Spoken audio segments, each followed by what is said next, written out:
Oke, bismillahirrahmanirrahim. Assalamualaikum warahmatullahi wabarakatuh. Oke, alhamdulillah di pagi hari ini kita bisa ketemu di pertemuan pertama mata kuliah kriptografi. Jadi karena ada agenda akreditasi teknik teknologi hasil pertanian ya, pertemuan pertama saya ganti dengan video. Biasa sebelum kita mulai materi perkuliahan kita hari ini, saya tampilkan dulu kontrak perkuliahan. Karena saya sudah sering ngajar di kelas ini ya, 23A3 ya. Harusnya udah nggak perlu ada perkenalan, langsung ke kontrak perkuliahan. Kehadiran 15, tugas 20, UTS 30, UAS 35 ya. Jadi untuk kehadiran silakan eh, absen aja di e-kampus. Ya, materi kita, perkuliahan kita hari ini adalah tentang kriptografi. Saya sarankan selain belajar lewat di kelas, ya, materi yang didapat diharapkan sih belajar juga dengan beberapa referensi dari buku ya. Kalian bisa cari di Shopee atau marketplace lain. Pengantar ilmu kriptografi, teori analisis dan implementasinya atau yang lainnya.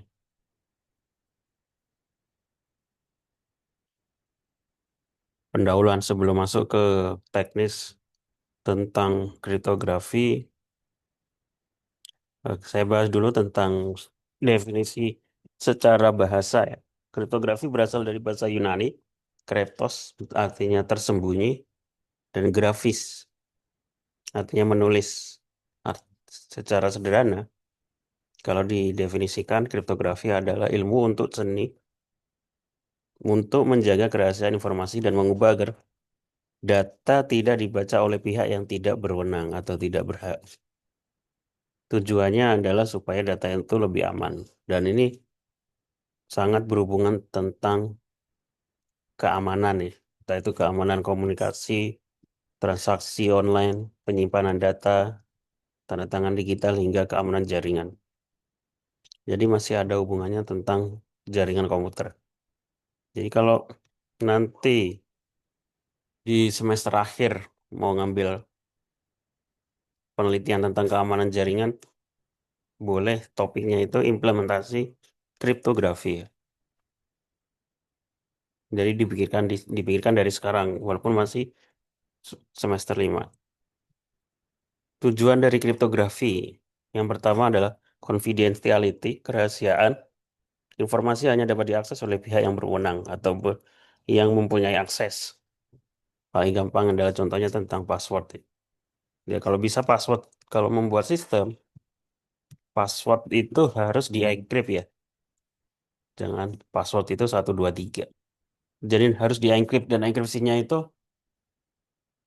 hanya sistem yang tahu gitu ya. Walaupun admin harusnya nggak boleh tahu. Integritas atau integrity. Informasi tidak boleh diubah tanpa sepengetahuan pihak yang berhak. Yang ketiga, authentication atau autentikasi. Memastikan identitas pengirim penerima informasi benar adanya. Yang keempat, non-repudiation atau anti penyangkalan. Pengirim tidak bisa menyangkal atau mengirim pesan. Oke.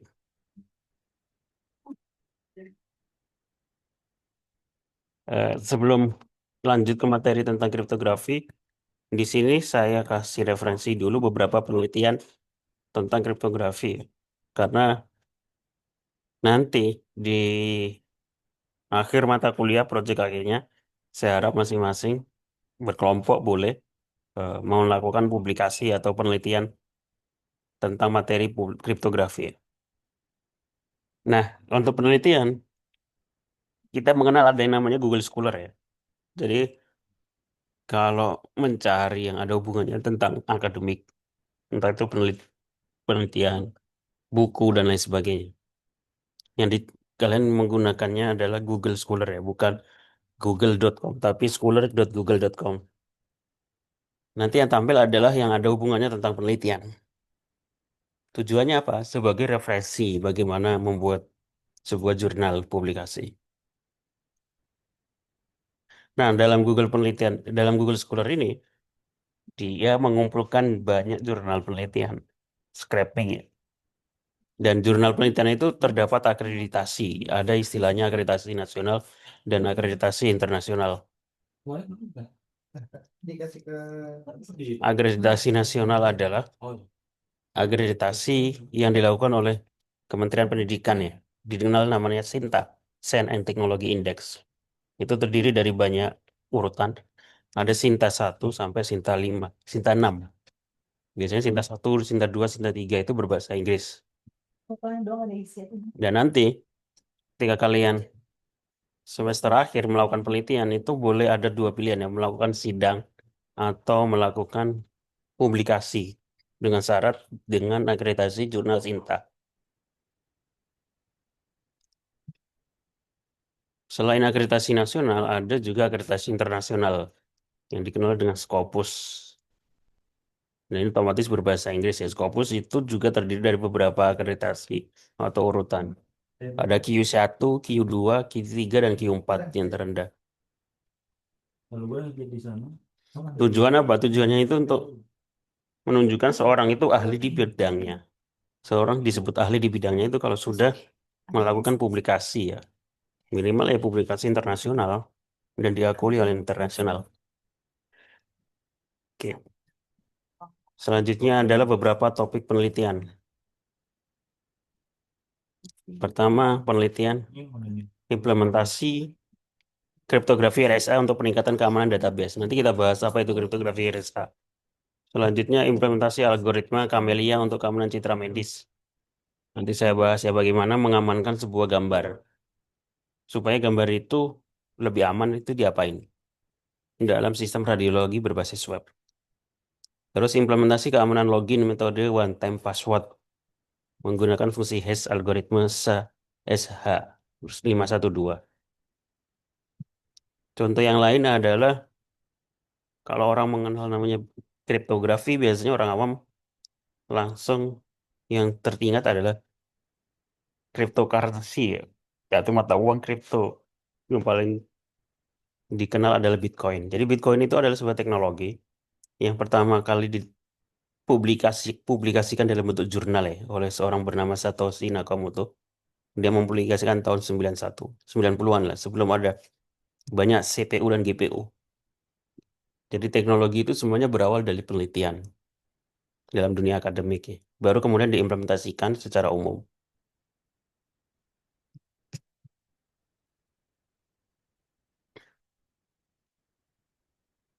Lembaga terkait yang ada hubungannya tentang kriptografi atau sandi, ada namanya Lembaga Sandi Negara dan Badan Cyber Sandi Negara BSSN.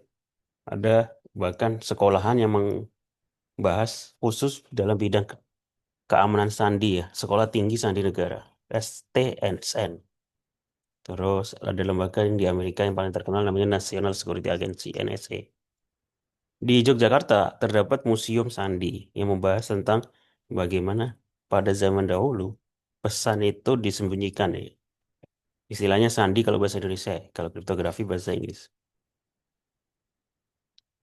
Beberapa penerapan kriptografi yang pertama adalah keamanan password, transaksi e-banking, tanda tangan digital, komunikasi militer dan diplomatik, VPN, SSL, dan TLS pada web atau secure URL gitu ya. Kemudian yang akhir adalah saya kira ini semester 5 sudah mengikuti mata kuliah pemrograman web ya. Jadi saya silakan buat kelompok maksimal 5 orang implementasikan bagaimana menyembunyikan atau ID ya. Kalau kita bikin form post itu biasanya kalau kita nggak encrypt biasanya akan muncul di URL seperti ini. Nah, itu idealnya adalah kita sembunyikan dengan enkripsi. Jadi masing-masing kelompok silakan diimplementasikan, terus minggu depan nanti dipresentasikan. Menggunakan terserah instruksinya apa, nanti dijelaskan pas presentasi. Saya kira itu saja perkuliahan kita hari ini. Kalau ada yang ditanyakan, silakan nanya di grup ya. Nanti saya buat grupnya di diskusi di Enkampus. Terima kasih. Assalamualaikum warahmatullahi wabarakatuh.